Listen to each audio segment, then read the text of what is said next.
Job wanted to die, not because he hated life, because life had become pain. The man who once had everything now sits alone in ashes, scraping sores from his skin with broken pottery. Wealth gone, children gone, health gone. And the silence of heaven feels heavier than all of it. And still, he reaches for hope he cannot touch. But hope does not end the storm immediately.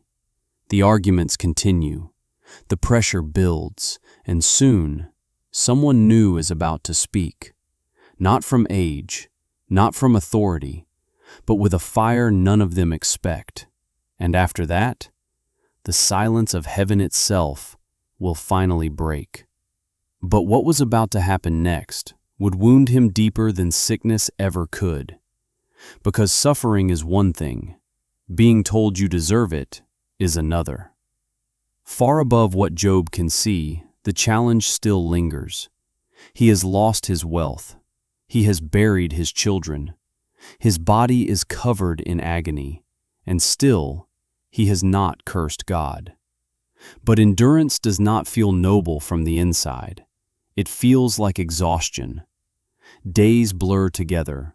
Sleep offers no escape. Pain wakes him. Memory haunts him. And every sunrise feels less like mercy and more like another sentence. Then figures appear in the distance. 3 men, friends, Eliphaz, Bildad, Zophar. Men who knew Job before ruin found him. Men who remember strength where now there is only weakness. But when they come near, they stop, because the man before them barely looks human.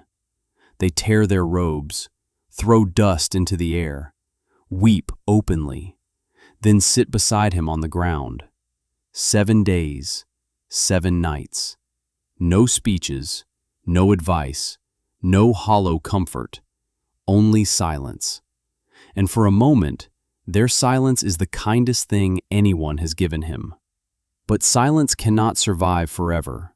Eventually, someone speaks. And once words begin, nothing will be the same. Job breaks first, not in faith, in grief. He opens his mouth and curses the day he was born. Not God, not heaven. The day his life began. Let that day be darkness. Why was I given life? Only to suffer? These are not polished prayers. They are the sounds of a man drowning. And if you've ever hurt deeply enough, you recognize them immediately. The room grows still, because now the question has changed. This is no longer about pain. It is about meaning. Why would a good man suffer like this? Eliphaz decides he has the answer. He speaks gently at first, carefully, like a man trying to sound compassionate while preparing to accuse. Think about it, he says. Who that was innocent ever perished? A pause. What I have seen is this. Those who sow trouble, reap trouble. The message lands like a blade.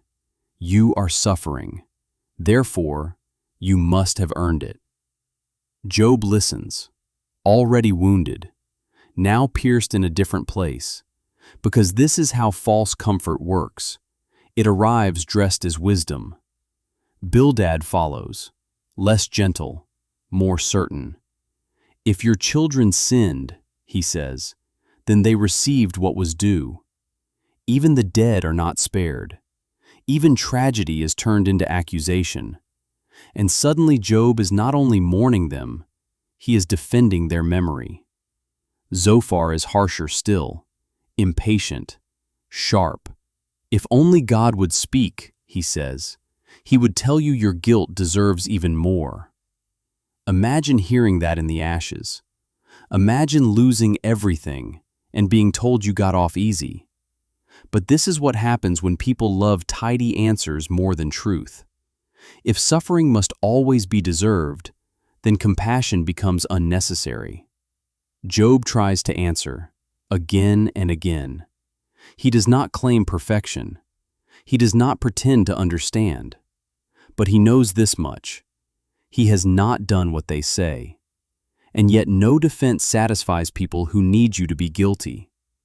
The debate spirals, round after round, words sharper each time. Friends become prosecutors. Comfort becomes cross-examination. And Job begins asking the question beneath every other question: why is God silent? Not why am I poor? Not why am I sick? Why does heaven say nothing?